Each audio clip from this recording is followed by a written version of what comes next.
Hello everybody, welcome to the advanced section of the education series.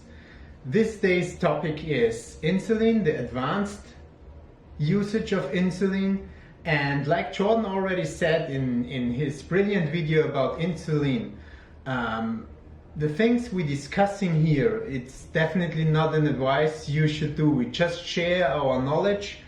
This is no medical advice. We just want to share you what we have seen in the past and want to give you some insight of the use of insulin and all the other stuffs in the bodybuilding world. So when it comes to insulin, I want to set up this day's topic as follows. I want to explain you the differences of the insulin, how they act in the body, how you should work with it, how is the possibility to work with it, how to get the best out of the usage of insulin. And in the end of that, I want to give you my perspective on working on insulin, to see a little bit of my thoughts, how you can maybe get out something of the use of that drug, and what are the dangers and what do I think is the biggest problem with it. So when it comes to insulin, we have to separate the use of long and short-acting insulin. So the most typical use of insulin definitely is and always have been the usage of short-acting insulin. There are two big manufacturers in the world which build insulin.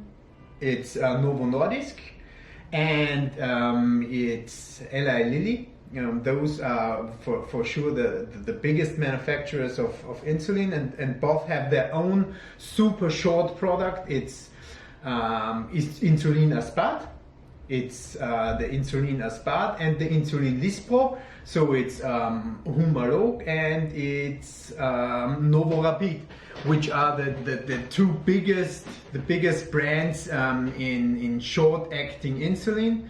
So if we are talking about short-acting insulin, you really have to know when you inject your dosage subcutaneously, you will have the first effects of that insulin within 50 minutes. So the maximum of the effect will be going from 1 hour to 3 hours. There you will have the most out of that insulin, and the whole duration of how long it acts in your bloodstream will be 3 to maximum 4 hours. And then the insulin which you put exogenous into your body will be removed. So that's a very important fact to know.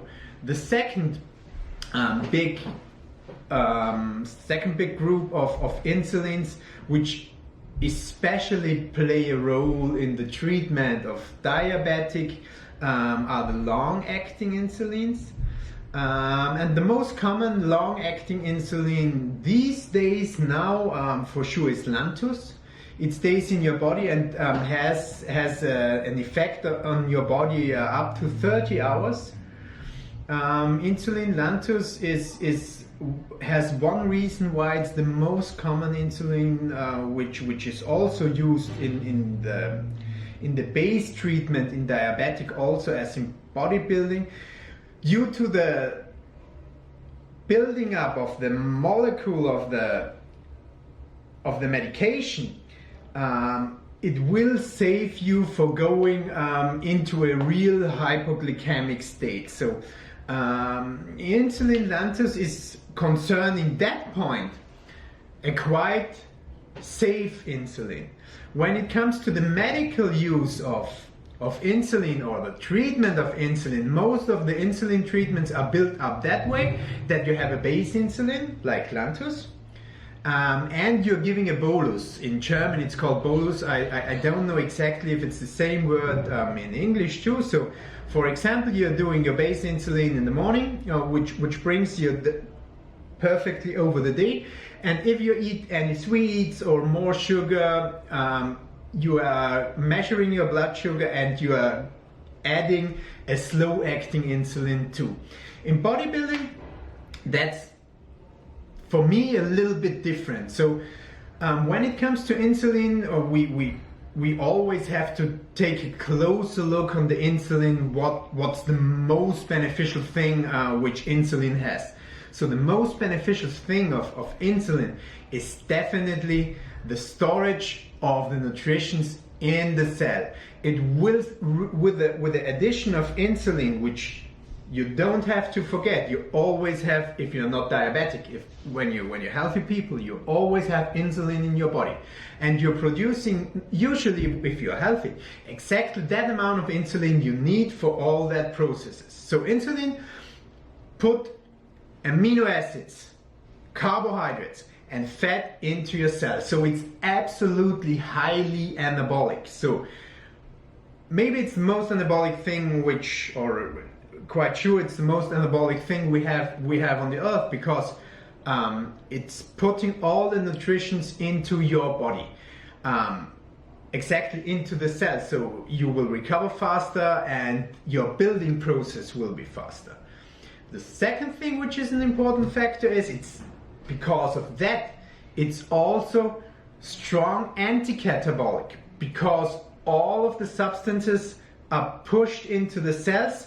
You have a real good nutritional state, and insulin is anti-catabolic. So insulin is, I would say, a logistic company which brings your nutritions to the place you really need it. But as I said before, always think, if you're a healthy person, your body can deal that alone. So where is the interest of a bodybuilder to maximize that system?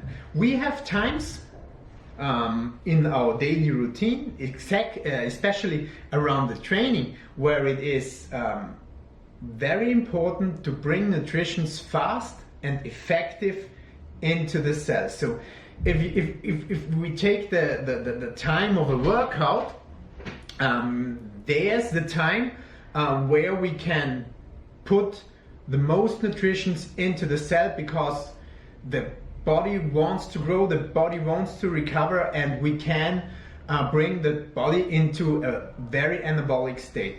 Which brings me directly to the topic, how can we use insulin? Especially how can we use short time insulin? So actually there are two possibilities to use, or three possibilities if you do it together, to use short acting insulin.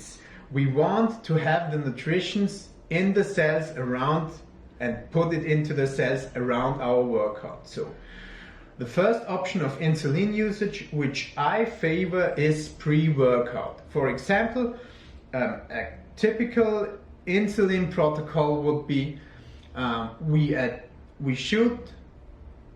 let's start with low dosage, let's say 4 to 6 units of insulin, 1 hour pre-workout with our fast digesting pre-workout meal. Let's say we are doing 50 grams creams of rice, 6 units of fast acting insulin, 1 hour pre-training. We are doing our intra shake with another 50 grams of cyclic dextrin, and we are eating our post-workout meal with another 50 grams to 100 grams of carbs post-workout to suck in all the nutrients in the body. I would also always add to that creatine, I would always add beta-alanine, some citrulline, and I would add glutamine to that. Well, so we shot the insulin about 1 hour pre-workout to press all the nutrients into the cell and directly stay in an anabolic mood with no increase of cortisol during the training, what would happen actually. So the body stays anabolic and the pump will really be immense with that. What I always would suggest is, it's hard to call how many grams of carbs do you need while admitting that amount of insulin. The point is that really differs from the amount of your muscle mass, from your metabolism, but mostly the biggest difference is how hard do you train. So people who have the capacity to really kill themselves in the gym will definitely need a bigger amount of carbs for that. than other people, which directly brings me to the point which is absolutely necessary. If you start working with insulin, always have a professional person in your background who is monitoring that. So for me it's essential, if you're doing that before mentioned protocol, that you really take the time, buy a blood sugar monitor and measure. You're eating 1 hour out with the insulin, you're measuring before the training, you're measuring every, I would say, 20 minutes in the training, you're measuring after the training, you're measuring after the meal after training, and you're measuring 2 hours after. So for me it's very important to really stay that anabolic, to be with your blood sugar level above 90. During that whole process, 85 would be the lowest limit, because what will happen if your blood sugar drops, let's say during the workout, to 60 to 55?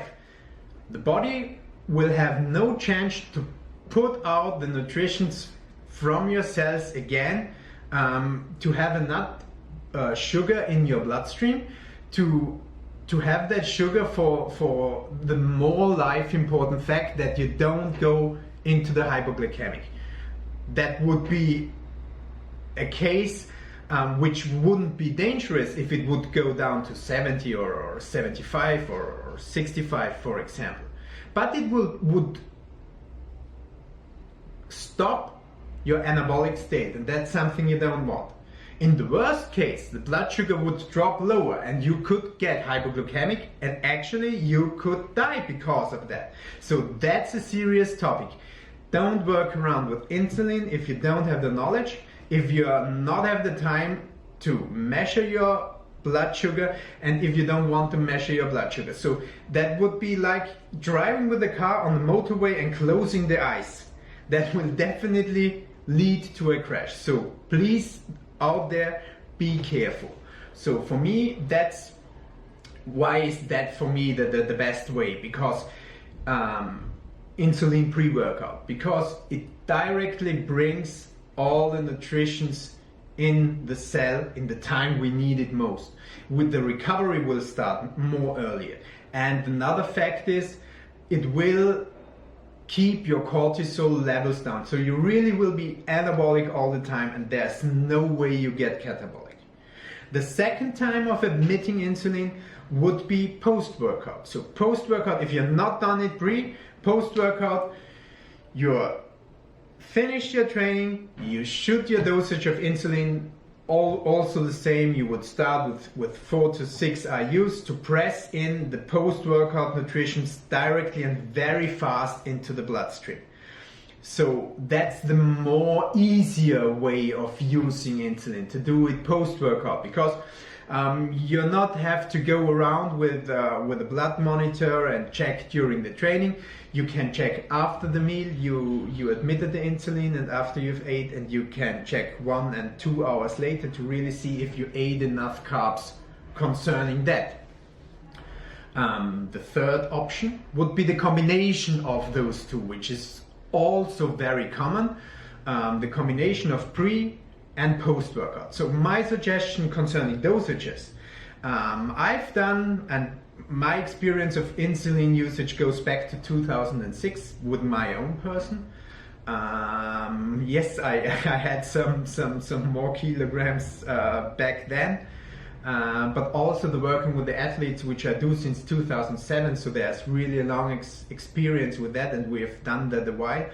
And I won't suggest you to go higher than 16 units of insulin pre or post workout. If you combine it, I wouldn't go any higher than 10 maximum. So 20 units of short acting insulin in that duration around the workout will really do fine, and a higher dosage won't bring you a better effect, because that directly brings me to the next point.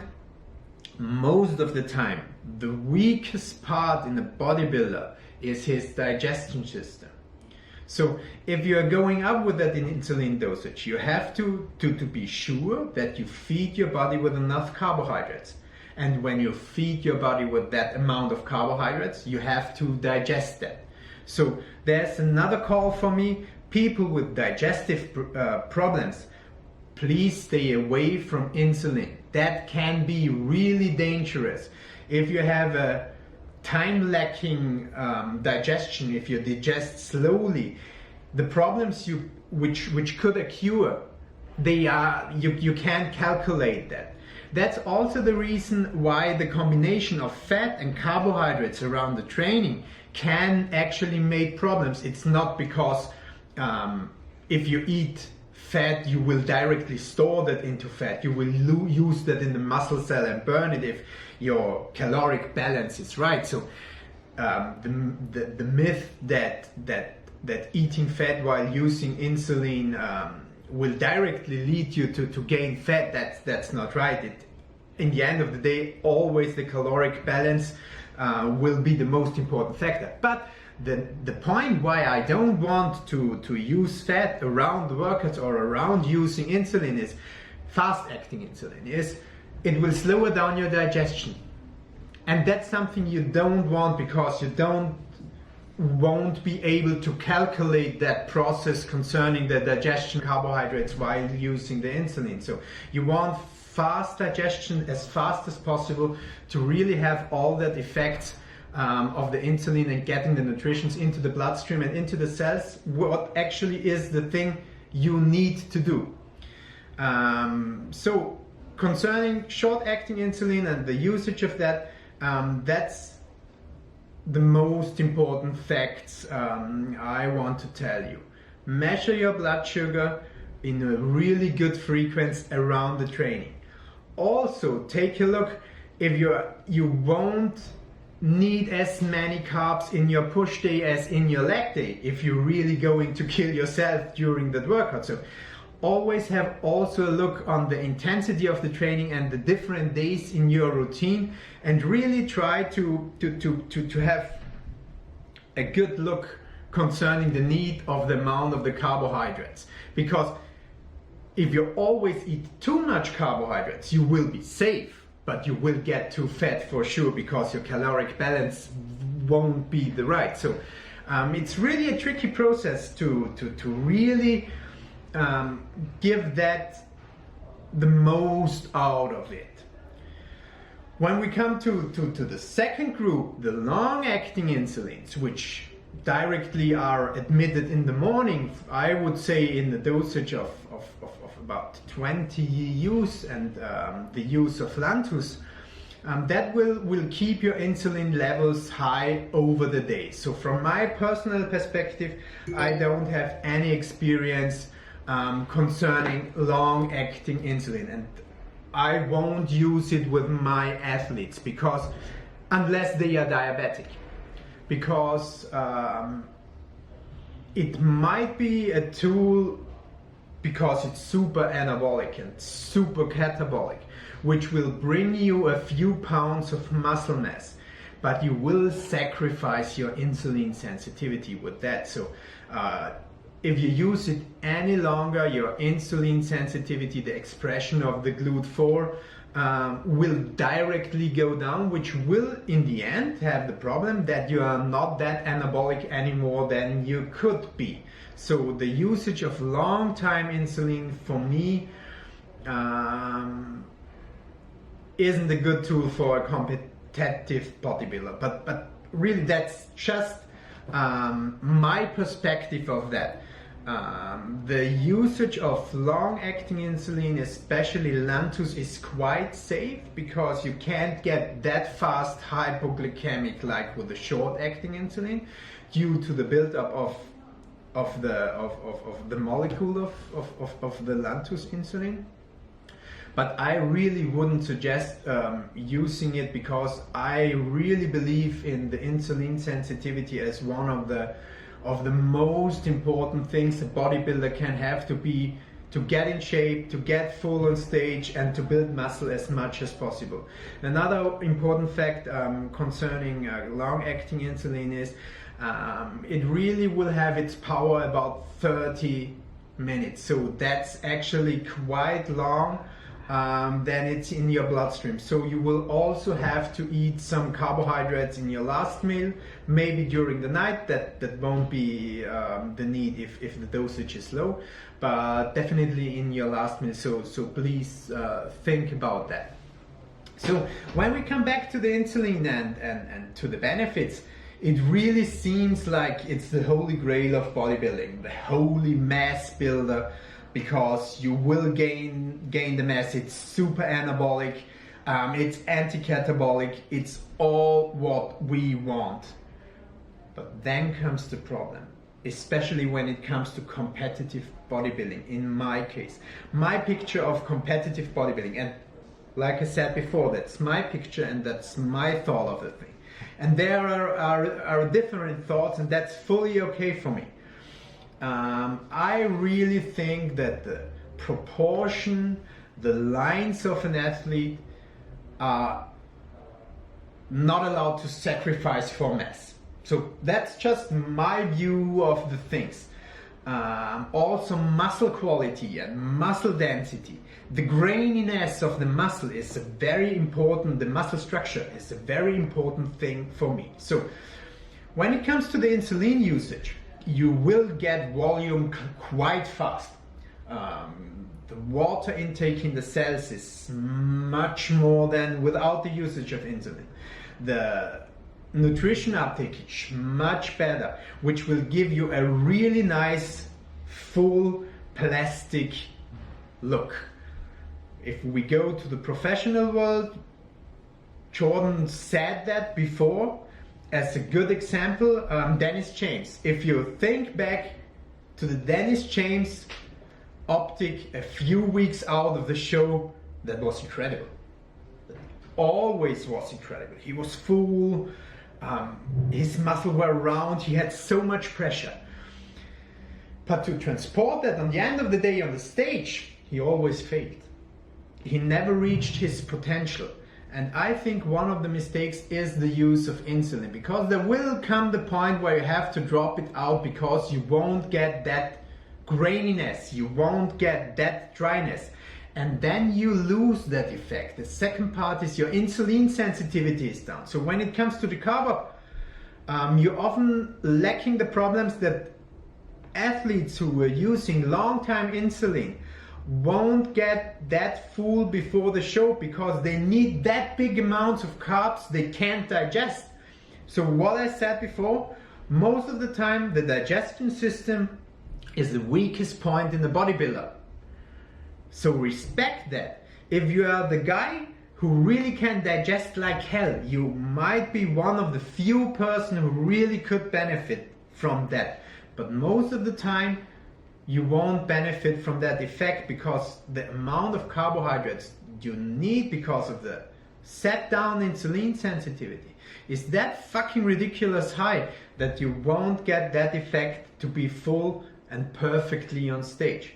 So that's for me the problem, the direct problems concerning the stage appearance and the stage look and insulin. The second big factor is if you're insulin use a long time, you will really have to eat a lot of food because you want to utilize that effect of getting more nutrients into your cell, which will actually distend your digestive system. So your waist will get any wider. That's for me an absolute no-go up to all classes until open bodybuilder. In open bodybuilding you can sacrifice your lines and your waist a little bit. But in all classes below, classic physique, men's physique, women classes, that's an absolutely no-go for me to sacrifice the waist for any eventually bigger muscle. So please always have that in your mind if you're a competitive bodybuilder. Is it worth to sacrifice your lines for that? So the amounts of food you have to eat during the admission of insulin is just higher, and you have to be sure to get that food in. But on the other hand, you have to get sure that your waistline doesn't distend too much. There's also another point in the off-season during insulin usage I recognized sometime was that due to the immense pump of insulin, it's hard or difficult for the people really to go to their maximum contraction wise in the muscle. Because with all that water storage, with all that immense pump, you sometimes can't go to the failure because the pump is so immense. And that's also a factor for me, which is absolutely not wanted. I have to kill my muscle fibers during training. I really adore the setup of the programs like Jordan does it, progressive overload, getting stronger, getting as strong as possible, maximizing every centimeter of the movement. And if there's a drug which hinds that because the pump is so immense, for me that's a no-go to use that, because that will make actually your muscles grow and make you progress. So also have a look on that. If the everybody knows it's a wonderful and nice feelings if the pump is immense, but if the pump gets too big, that's the point you should take care of. So that's my view on the usage of insulin. So in most cases, I think it doesn't make the athlete better. It will make the athlete bigger, but it doesn't necessarily make the athlete better. So if you are a competitive bodybuilder, if you are a bodybuilder on a high level, you really have to think in general. You really have to have an eye on exactly every perspective of the sport: line, muscle density, symmetry, waistline, and for sure also your muscle mass. So really always try to be objective with what you want to do and which picture in the end of the day you will have on that stage. Really try to analyze what's your biggest problem and then try to erase that biggest problem without making another thing worse than it was, because that really could lead you to some problems. And I think especially modern bodybuilding, where lines, where muscle structure, where density, where graininess plays a big role in every judgment. We have seen that in the last Olympias, we have seen that in the last Arnolds, that in the most cases, not the most massive guy won. And it's not always about condition. If we, for example, if we take out an example like Big Ramy, which really is a brilliant bodybuilder, don't get me wrong, he's absolutely incredible. If you see that monster on the stage, whew, what the fuck, that's incredible. But he has lacking muscle structure, lacking muscle density.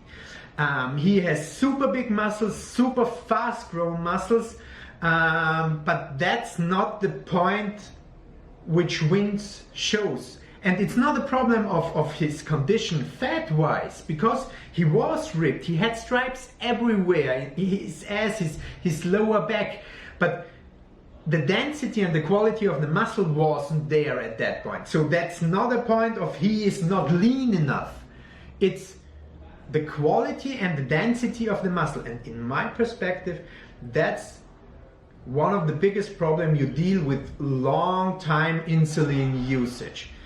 That you are losing the quality of the muscle. But like I said before, that's my point of view, and that are my thoughts I want to share with you. And I really would be happy if you discuss that thing with me below in the comment section, or also into my log. I'm open to any discussion.